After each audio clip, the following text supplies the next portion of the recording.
Okay, let's just talk about them. Breasts. Yep, them. I bet half of you just leaned in a little closer, and the other half, well, you knew we were going there. Because let's be honest, they're kind of a main character in the story of humanity, right? So today, we're gonna dive into what makes them so fascinating, so functional, and yeah, a little bit funny. This Wi-Fi analogy it's just perfect, isn't it? They're this public signal that's just everywhere, always getting attention, but you definitely need a password to connect. It just perfectly sets the stage for the public fascination versus the private reality that we're about to get into. So let's start with their most obvious superpower, this undeniable, totally universal ability they have to just command attention.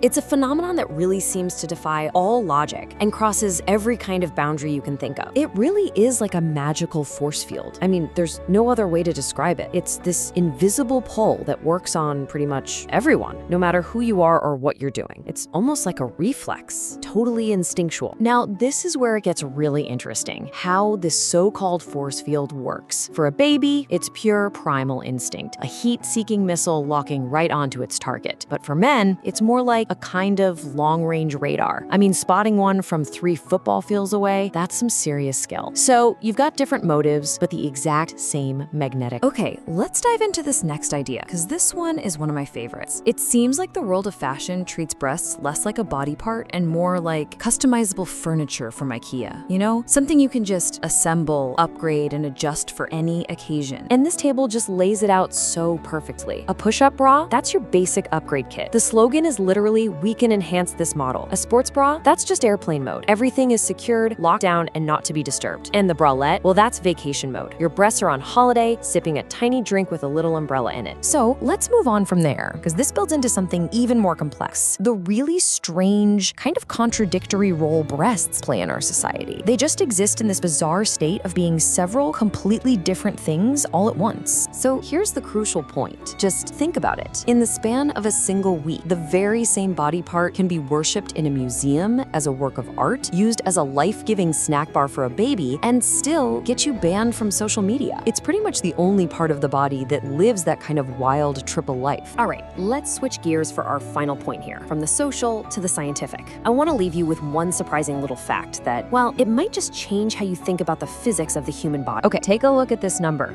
0.5 kilograms. That's about 1.1 pounds. What do you think that is? Well, according to the science, that is the weight of an average breast, just one. And what that means is, if you've got a D cup or larger, you are essentially carrying the equivalent of a baby raccoon on your chest, all day, every day. So congratulations, turns out you've been doing CrossFit this whole time and you didn't even know it. So as we wrap things up, this quote really gets to the heart of it all. Breasts are this incredible mix of art, biology, and just pure, unadulterated distraction. They really are masterpieces of multitasking. Which leaves us with this one last thought. Given everything we've talked about, their magnetic pull, their crazy social paradox, the sheer raccoon-level weight of them, what do they truly deserve?